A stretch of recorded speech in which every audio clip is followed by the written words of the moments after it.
Assalamu alaikum students. I hope you are all fine, quite well and in great health. जैसा कि आप जानते हैं कि जो पिछला लेक्चर था हमारा, उसमें हमने पढ़ा लुब्रिकेशन सिस्टम, और जो आज का हमारा टॉपिक है दैट इज़ कूलिंग सिस्टम। आज हम कूलिंग सिस्टम के बारे में पढ़ेंगे। तो let's start. Cooling system. Like our body requires air and water for cooling our system, similarly the engine of a vehicle also requires cooling. जैसे कि अगर हम अपनी बॉडी की एग्जांपल लेंगे तो हमारे लिए क्या क्या इम्पोर्टेंट है, एयर और वाटर। किस लिए? ताकि हमारा जो बॉडी का टेम्परेचर है वो मेंटेन रहे। सिमिलरली जो इंजन होता है उसके लिए भी कूलिंग बहुत ज़्यादा इम्पॉर्टेंट है। The cooling system has three primary functions which are as follow. जो कूलिंग सिस्टम के उसके तीन प्राइमरी फंक्शंस है। क्या क्या है? पहला वन है remove excess heat from the engine. पहला है कि जो इंजन में हीट एक होता है मिकदार में, और दूसरा होता है बहुत ज़्यादा जो हीट रहती है इंजन में, क्योंकि जब कंबस्चन होता है ना तब इंजन का टेम्परेचर मैंने आपको बोला बहुत ज़्यादा होता है। तो क्या है, जो एक्सेस टेम्परेचर है, एक्सेस हीट है, तो उसको निकालने में क्या मदद करता है? Cooling system. दूसरा है maintain a constant engine operating temperature. तो ये दूसरा इसका क्या फंक्शन है कि ये जो है टेम्परेचर ना कभी ज़्यादा होने देता है ना कम होने देता है। फॉर एग्ज़ाम्पल अगर विंटर की हम बात करेंगे तब इंजन बहुत ज़्यादा ठंडा रहता है, तो वो उसको उस वक्त जो इंजन है उसको टेम्परेचर अच्छा खासा होना चाहिए, तब वो मेंटेन करता है। और अगर हम समर की बात करेंगे तब जो बाहर का टेम्परेचर वो ऑलरेडी बहुत ज़्यादा रहता है, तो ऑब्वियसली इंजन के अंदर भी टेम्परेचर बहुत ज़्यादा होगा, तो उसको भी मेंटेन करने के लिए कूलिंग सिस्टम की हम मदद लेते हैं। Then third one is increase the temperature of the cold engine as quick as possible by maintaining the thermostat valve. जैसे कि जो फॉर एग्जांपल इंजन बहुत ज़्यादा कूल है, तो उसको जो टेम्परेचर है इंक्रीज़ करने के लिए हम कौन सा वाल्व यूज़ करते हैं? उसको बोलते हैं हम थर्मोस्टेट वाल्व। याद रखना, इसको बोलते हैं हम थर्मोस्टेट वाल्व। तो क्या है, ये इसको टेम्परेचर बहुत जल्दी इंक्रीज़ कर लेता है, तो इस सेंसर की मदद से। देन ये रहा, देखो ये आपने देखा होगा, रेडिएटर आपने देखा है ना, जो इंजन के सामने रहता है, जिसमें वो जो ड्राइवर लोग हैं ना वो पानी डालते हैं, वो पता है ना, जो सामने होता है उसके पीछे फ़ैन होता है, तो वही होता है वो भी एक पार्ट है किसका? कूलिंग सिस्टम का। ठीक है, तम मुझे गसा आब क्या इस गर्म अंदर यवान इंजन पे आब या कूलेंट आस सह वाता इंजन पे यवान कोत रेडिएटर्स अत मज तुम लकट लकट तुम तारा हिश तपर फेरान सह योर चुस फैन दिवान हवा कर सरद नेवान चुस बे तूर होर तत पे हीट। इथे पे ये प्रोसेस पकान। वुचो ये वीडियो, ये आप अच्छे से ये वीडियो देखना, इसमें आपको अच्छे से अंडरस्टैंड कर पाओगे।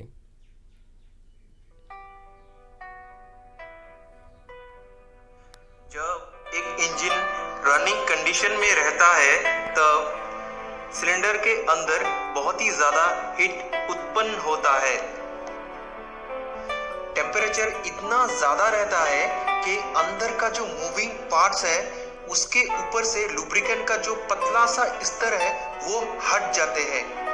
सिर्फ यही नहीं, इतना हाई टेम्परेचर के वजह से लुब्रिकेट करने का जो क्षमता भी वो खो जाते हैं, और अंत में अंदरूनी हिस्से के जो पार्ट्स है वो भी फ्रिक्शन के वजह से खराब हो जाते हैं। इसीलिए ही कूलिंग सिस्टम को ले आया गया ताकि वो रनिंग कंडीशन में इंजन के टेम्परेचर को मेंटेन कर सके। कूलिंग सिस्टम इंजन के स्पीड और ड्राइविंग कंडीशंस के हिसाब से टेम्परेचर को ज़्यादा भी नहीं और कम भी नहीं, यानी कि एक एफिशिएंट ऑपरेटिंग टेम्परेचर को बनाए रखते हैं। जब कंबस्चन होता है, cylinder wall, cylinder head, piston और वाल्व्स जो है ये सब गर्म हो जाता है, तो टेम्परेचर एक एक्सेस लिमिट से ज़्यादा होना नहीं चाहिए। ये भी देखा गया है कि कोल्ड कंडीशन में इंजन का जो एफिशिएंसी है वो कम हो जाता है। कूलिंग सिस्टम ऐसा करके डिजाइन किया गया है जब तक एक इंजन एक नॉर्मल ऑपरेटिंग टेम्परेचर में ना पहुंचे तब तक यह इंजन को कूलिंग होने से रोके, ताकि इंजन एक सीमा से ज़्यादा ठंडा ना हो पाए। इंजन का एफिशिएंसी तब घटने लगता है जब पहले तो सिलेंडर वाल्स का हीट ज़्यादा घटने से थर्मल एफिशिएंसी कम हो जाते हैं, और दूसरे बात जब फ्यूल ठीक से वेपोराइज ना हो सके और इसके वजह से ठीक से कंबस्शन ना हो पाए, और जो तीसरी बात है वो लो टेम्परेचर के वजह से जब लुब्रिकेंट का विस्कोसिटी ज़्यादा हो जाते हैं तब लुब्रिकेंट ठीक से फ्लो नहीं कर सकते हैं, तो इंजन के अंदरूनी पार्ट्स में लुब्रिकेशन ठीक तरह से हो नहीं पाते हैं। हालांकि पहले सिलेंडर और पिस्टन के लिए विभिन्न प्रकार के मेटल इस्तेमाल किए जाते थे, पर एल्युमिनियम ज़्यादा अच्छे हैं क्योंकि एल्युमिनियम कास्ट आयरन और स्टील से भी ज़्यादा बेहतर हीट कंडक्टर है, तो इसलिए अभी का जो पिस्टन और सिलेंडर वाल्व भी एल्युमिनियम एलॉय से बना हुआ होता है। तो दोस्तों, आप रहिए ऑटोमोबाइल हिंदी के साथ। नेक्स्ट दिन हम बात। तो आपको आया समझ में क्या सिस्टम है, होता क्या है।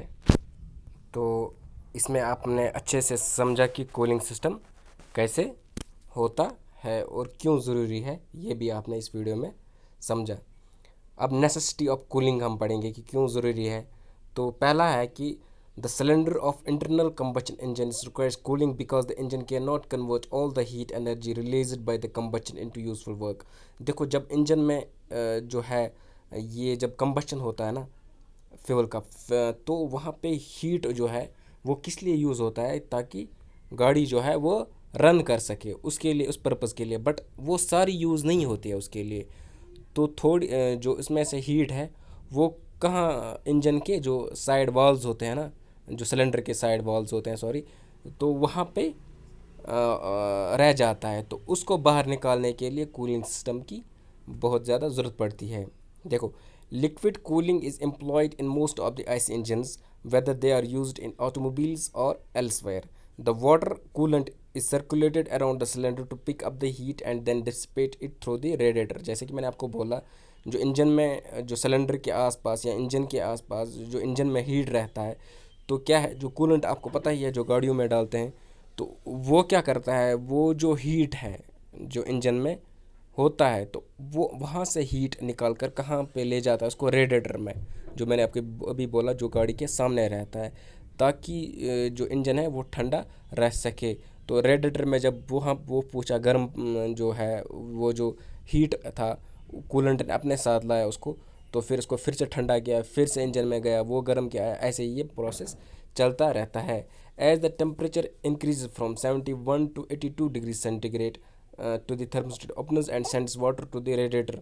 देखो, मैंने अभी बोला आपको, जो थर्मोस्टेट होता है वो एक सेंसर होता है, एक वॉल्व होता है, मतलब समझो एक सेंसर होता है, सो डिटेक्ट करा कोता टेम्परेचर इंजनस में, युथी तमिस बस इंजनस गो ज़्यादा टेम्परेचर, सो तुथी सोजा कूलेंटस तोड़ आना, वहाँ से वो क्या लाता है, हीट लाता है, जो एक्सेस होता है हीट अंदर, तो वो उसको जो है अपने साथ ले जाता है और फिर ठंडा करता है। When the temperature rises above 80 degrees Celsius, the thermostat switch operates and cooling to fan and support the process of radiator.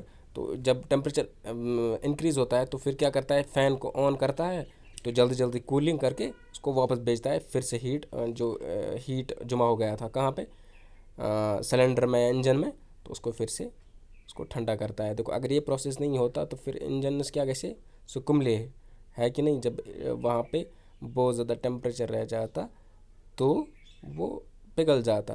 तो उसको मेंटेन करने के लिए कूलिंग सिस्टम बहुत ज़्यादा ज़रूरी है। जो लुब्रिकेशन था उससे फ्रिक्शन, वेयर एंड टेयर कम होता था, बट उससे भी थोड़ा सी कूलिंग मिलती है, बट इतना भी नहीं जितना कूलिंग सिस्टम से हमें मिलती है। नेक्स्ट जो टॉपिक होगा हमारा या लेक्चर होगा, उसमें हम नेक्स्ट ये टॉपिक कवर करेंगे। Thanks, till then, bye bye, अल्लाह हाफिज़, टेक केयर।